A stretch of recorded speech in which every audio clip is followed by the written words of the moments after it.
Домбыра барда қазақ бар. Қазақ өнерін елімізде әлемге дәріптеп жүрген қазақ өнерінің майталманы, дәстүрлі әнші, барған жерінен бас жүлдемен оралатын Асқар Мұқият бізде қонақта. Асқар мырза, қош келдіңіз. Көргенімізге қуаныштымыз.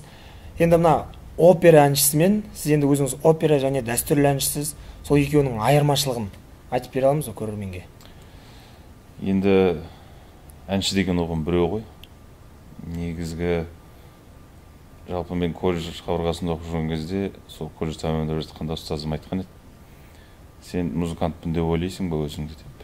Сосын енді ұстазымыздың жаңағы ұрысы бар, өзіміздің жаңағы дайындалып қиналғанымыз бар, соның бәрін ойлап отырған кезде ойлайсың, неге мен музыкант емеспін деп. Сосын айтқан, музыкантпын деп ойлаймын деп. Сонда ұстазым айтқан еді: жоқ, сен музыкант деген сөздің алғашқы әріпіне татымайсың деп. Сонда айтпақшы, сол кісінің көп еңбекті талап ететінін айтып тұр да. Сол сияқты әншілік деген ұғым біреу. Әнші деген есімді қазір бәрі таға беретін болды ғой. Ал әнші деген есімді өзіне айдарып тағу үшін ол әнші деген әріпке, әнші деген сөзге адам лайықты болу керек. Осы дәстүрлі әнші болып шығу үшін қай жерде оқу керек және оған қанша жыл жұмсалады? Ең біріншіден бұл жаңағы қанмен келетін нәрсе, әншілік деген. Сосын адамның өзі қызығуына байланысты одан кейінгі этап, бізде қазір енді Астана қаласында осы Қазақ ұлттық өнер университетінің мектебі бар, колледжі бар, университеті бар, магистратурасы бар, докторантурасы бар. Опера әншісі дегенде енді магистратурада бізде жаңағы жалпы тікелей мамандық ретінде мамандыққа қатты нете алмаймыз, жаңағы айналыса алмаймыз. Бірақ мен университет қабырғасында осы дәстүрлерді оқып жүрген кезде параллельно 2 жыл жаңағы вокалдық ән салуда қосып оқыдым. Сосын магистратураны осы вокалдық неде бітірдім. Шахмардан Әбилев деген ағамызда. Бір өзіңіздің бойыңызда 3 мамандық бар екен, бірақ енді осы адамның жүрегіне жақын болады ғой. Осылардың ішінде қайсы мамандық жүрегіңізге жақын? Енді қазақ айтады ғой, 2 кеме құйрығын ұста жетсе бұйрығың деп. Әрине оның екеуін ұстап жүру мүмкін емес. Бірақ маған жақыны енді 2 кеменің домбыра ғой. Домбыра. 2 кеменің басын ұстаған суға кетеді дейді. Бірақ енді қазір домбыра аспабымен осы дәстүрлі әнмен сізді елімізде осы барлығы танып біліп жатыр. Дамыта беріңіз. Рахмет. Енді жалпы домбыра екі шектің бірін қатты, бірін сәл кем бұра дейді. Нағыз қазақ қазақ емес, нағыз қазақ домбыра деп жатамыз. Осы домбыраны, домбыра секілді бізде гитара деген аспап бар, қазір бәріне танымал. Осы гитарда аккордтармен біраз аккордтарды ұстап аласың да, гитармен өлең айту жеңіл сияқты болып көрінеді қазір жастарға. Сол сіз гитараны да білесіз, домбырамен жеңіл ме, әлде гитармен жеңіл болады ма екен? Гитарада 5-6 шек, домбырада 2-ақ шек.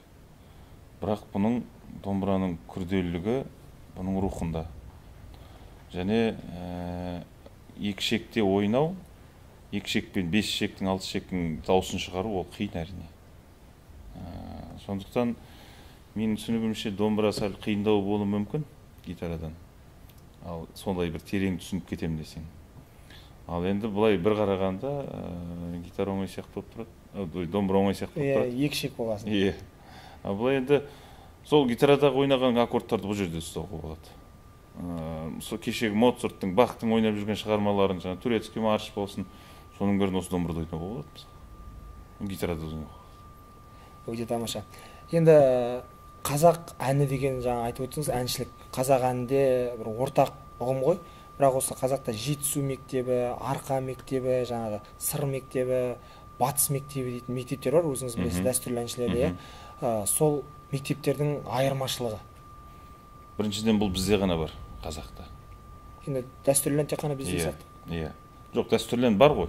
Жалпы түркітілдес халықтарда болсын, кез келген ұлтта болсын, өздерінің дәстүрлі музыкалары бар. Бірақ осындай мектепке бөлінетін бізде бар. Біздің қазақтың бір айырмашылығы сода. Соларды бір көрсетіп бере аламыз ба, ерекшеліктерін айтып? Енді болмасаң да ұқсап бақ дейді ғой қазақ. Мен енді өзімнің өскен ортам Жетісу, оқып білім алған ортам осы Арқа. Сондықтан мен қазір Арқа мен Жетісудың шамам келгенше өзім түсіндіріп берейін. Тамаша, көрейік. Сәдіқожа Машанұлының «Сары бидай» деген әні бар. Соны орындап берейін.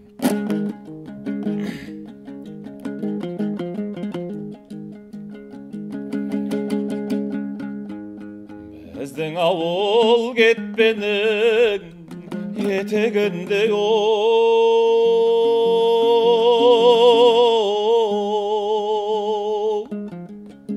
ерте шықсам ауылың жетемін беу сары бидай, сағындым қалқам даусыңдай. Ақтамақтан емілітіп бір иіс кетсең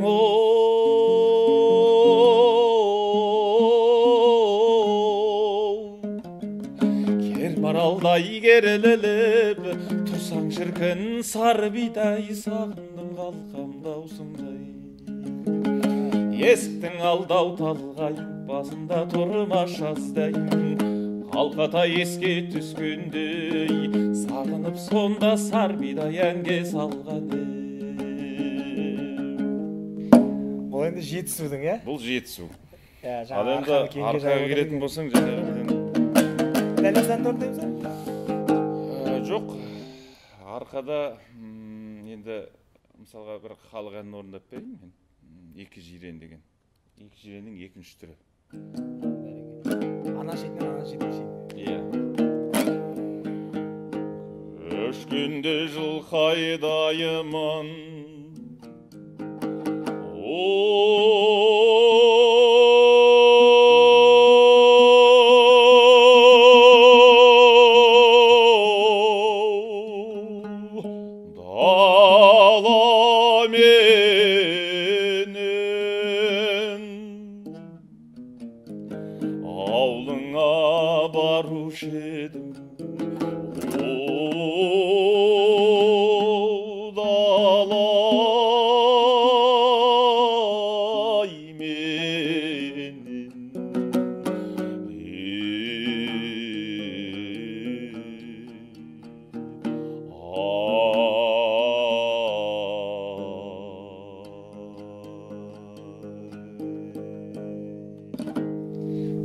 жолы. Бұл тек қана арқаның емес, осы қазақтың жерінің кең екенін әнмен түсіндіріп өттіңіз. Енді батысқа барып күйшімін деме дейді, арқаға келіп әншімін деме дейді. Өте тамаша. Жалпы дәстүрлі әнші студияға барып ән жазбайды, клип түсірмейді. Оның қандай ерекшеліктері бар дәстүрлі әнші болудың? Оның ерекшеліктері дегенде енді қалай айтса болады, заманның ағымына сай негізі бұл нәрсе болған дұрыс деп ойлаймын. Неге түсірмейді? Түсіруге болады. Түсіргенде қандай? Оны құндығып түсіруге болады. Айтады ғой, есті әнді естір құлаққа жеткізу үшін кейде эстрадаға да жүгінуге керек. Кейде бұл домбыра екшекпен айта бергеннен гөрі, кейде бұны симфониялық оркестрмен, халық аспаптар оркестрмен айтса, бұл одан сайын гүлдене түседі ғой. Жалпы сіздің онда ойыңызда болашақта осы дәстүрлі әнге клип түсіру? Әрине, неге түсірмеске? Өте керемет болады. Оны жаңағы біздің режиссерларымыз бар, оқып жатыр. Қазір жас мамандар өсіп келе жатыр. Үлкен кісілермен, үлкен буын мен орта буын, жас буын кішкене бірігіп жұмыс істесе, қазір үлкен буындардың кішкене біздікі қалай айтса болады, кішкене қатып қалған ғой. Енді әр заманның өзінің әуені болады, әр заманның өзінің үні болады. Ең басты нәрсе түп тамырдан ажырамау керек болды. Өте орынды. Қазір жас дәстүрлі әншілерге берер кеңесіңіз, дәстүрлі әнші болу үшін неден бастау керек? Жаңа айттым ғой сөздің басында, әнші деген сөзді алу үшін адам оқу керек біріншіден. Дәстүрлі әншілерге айтпай-ақ қояйын. Жалпы осы әнді үйренгісі келетін жастар болса, мектепте оқып жүрген оқушылар болса, олар біріншіден осы дәстүрлі әннің аталарын, Біржанды, Абайды, Ақан Серіні, Үкілі Ыбырайды жақсылап оқыса, оған ешқандай бір оқуға деген жаңағы зорлық болмайды. Егер соны оқып түсіне бастаса, бұл адамның өзі қалай осыған кіріп кеткенін білмей қалады. Өйткені оның қанында қазақ деген ағып жатқан қан бар.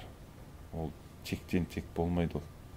Сондықтан енді ары қарта оқимын деп жатсың, қазір айттым ғой, кез келген жерде. Қазір мына заман өзі онлайн заман болып баратырмыз ғой. Кез келген адам үйінде отырып үйрене береді. Бірақ бұл дәстүрлен көзбе-көз алдыңда отырып үйреніп, құлақпен естіп, көзбен көріп отырмағаннан кейін кішкене қиындау. Бірақ енді алғашқы бастамалар солай бастауға болады. Ең алдымен, мысалға, енді бастап жүрген азаматтар болса, азаматшалар болса, балалар, қарындастар болса, жаңағы біздің қазақтың ертегі әндері болады, тұрмыс салттық әндері болады, сосын жаңағы балаларға арналған әндер болады, солардан бастауға болады. Жалпы енді Асқар мырза, осы жолға дәстүрлі әнші болуға өзіңіз қалай келдіңіз? Жаңа айтып отырдыңыз ғой, табиғи талантыңыз бар екенін білеміз. Енді сіз сияқты қазір жастар бар, жас буын өсіп келе жатқан, соларға бір кеңесіңіз, ақыл кеңесіңіз, міне осылай істесең, сен жолдан адаспайсың, міне дәстүрлі әнші боласың деген. Бізге қазағымызға керек қазір дәстүрлі әншілер. Енді бір Асқардан пайдалы кеңес болсын. Иә. Мен енді өз басымнан өткен нәрсені айтайын. Мен енді бұл өнерге именно осы дәстүрлі әнге бірден келген жоқ. Мен бұл дәстүрлі әнге 22 жасымда келдім. Осы бір 5 жылдың көлемі ғана болды. Неге? Өйткені оның алдында мен дәстүрлі ән деп оның айтылатынын білмеппін. Оның алдында мен айтып отырмын ғой, виолончельде бітірдім. Сол виолончельге түсерде жалпы мен өнерге келсем деп, домбырамен ән салсам деп келгем. Бірақ енді өкінішке орай ол жерде бізде дәстүрлі ән классы болған жоқ. Сол виолончельде түстім, сол жерде оқып жүріп, сол жерде ақырын біле бастадым. Виолончелінде фанаты болдым өзім, бір кісідей фанаты болдым, бірақ соңғы жылдары ішіңде бірдеңе сайрап тұрады, айтқың кеп тұрады, жан маңайыңдағы жолдастарың ей, Асқар, сенің даусың бар ғой, давай сен ән айтшы деп. Соны ақырын жаңағы бір дәмін алып алғаннан кейін бұны ары қарата өзің жанып кетеді ішің. Соны енді бұның айтқым келген не? Адам өзінің табиғатын іздеу керек екен. Мен бір нәрсеге байланып қалдым, менің уақытым кетеді, қайттан оны үйтіп жүрмейін деп емес. Адам түссін өнерге жалпы, кесін. Ең бірінші ата-анасының тәрбиесімен, ата-анасы айтар, сен бала мынаған түс деп. Бірақ түскеннен кейін өзінің жан дүниесін қарасын. Ешқашан кеш емес деп ойлаймын мен. Кеше Паваротидің өзі 40 жасында операға келген ғой. Бүткіл дүние жүзін мировой артист. 40 жасында операға келген. Оның оғанға дейін ол вообще ойламаған ондай. Сондықтан енді мен кеш қалдым, мен қайтадан уақытым жоғалтамын деген ой болмау керек сияқты. Мен мысалға 3 мамандықтың иесі болып отырмын қазір. Виолончелистпін, дәстүрлі әншімін, опера әншісімін. Енді осының ішінде маған жақын осы дәстүрлі ән болып тұр ғой. Сонда менің енді талдауым, осы екеуісінен талдауым болып тұр ғой. Көреміз енді, басқа салса баспақшыл дейді. Сондықтан ізденген дұрыс өз табиғатын. Енді барлығында анық ашып айтып бердіңіз. Енді Асқар, өзіңіз осы домбыра, қолыңызға домбыра ұстаған кезде қандай әннен ең алғашқы, сол неше жасыңызда ұстадыңыз, сонда қандай әнмен бастадыңыз, сосын жаңа профессионалды түрге келгендегі, профессионалды осы жолға түскен кездегі жаңа білім алғаннан кейін қандай әнді бастап үйрендіңіз? Бізге қызық, көрерменге де қызық деп ойлаймыз. Енді ең алғаш мен қолыма домбыра екен деп ұстағам ағаш. Оны мен естіген, кейін естіп жүрмін. Енді менің аға әпкелерім бар, әкемнің аға әпкелері бар, сол кісілер айтады ғой, бала күні есімде жоқ. Сол бала күнімнен бар екен да, сол жаңағы бір ағашқа екі жағына жіпті таға салып, жаңа белгі байлап жүрген бауды таға салып, соны домбыраға айтып отырады екен. Содан енді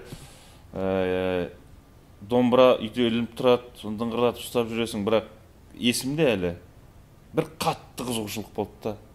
Қатты қызығушылық болды, осы домбыраны шертін кеп ойнасам шертіп кететін сияқты болды. Соны алдым, бір көршіміз бар болатын, домбыра ойнайды енді, ол кісі де өзінше жаңағы тыңғырлады. Содан барып мен айттым, домбыра үйретіңіз маған. Отырдым да, сол жерде ары кетсе бір 10 минут болған шығар, маған бір әнді үйреткен. Өз балаңнан артық бала бар мана, мес боласың, жарай қалсаң шаруаңа. Теңізді де кешіп өтіп жетпей ме,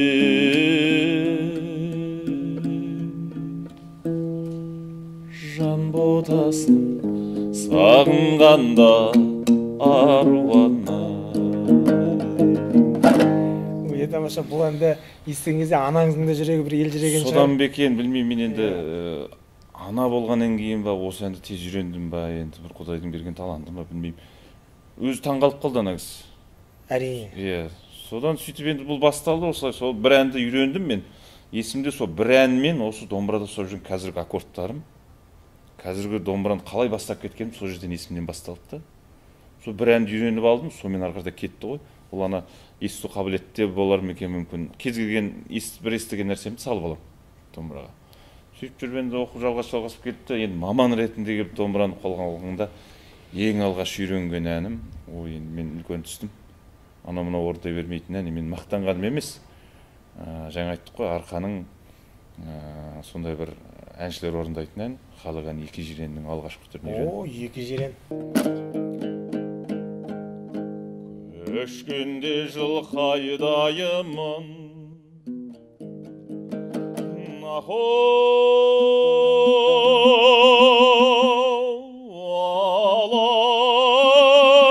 алай менен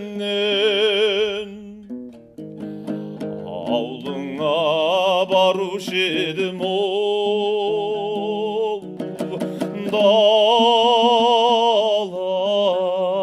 меден әридашау әридашым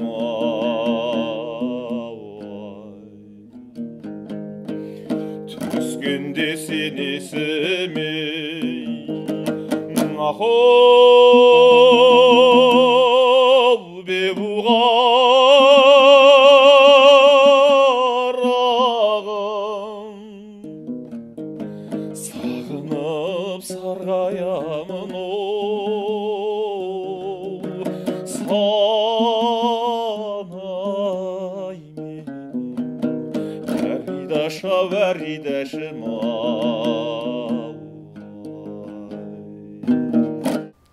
Ұйықтап жатқан жүректі ән оятар деген Абай атамыз.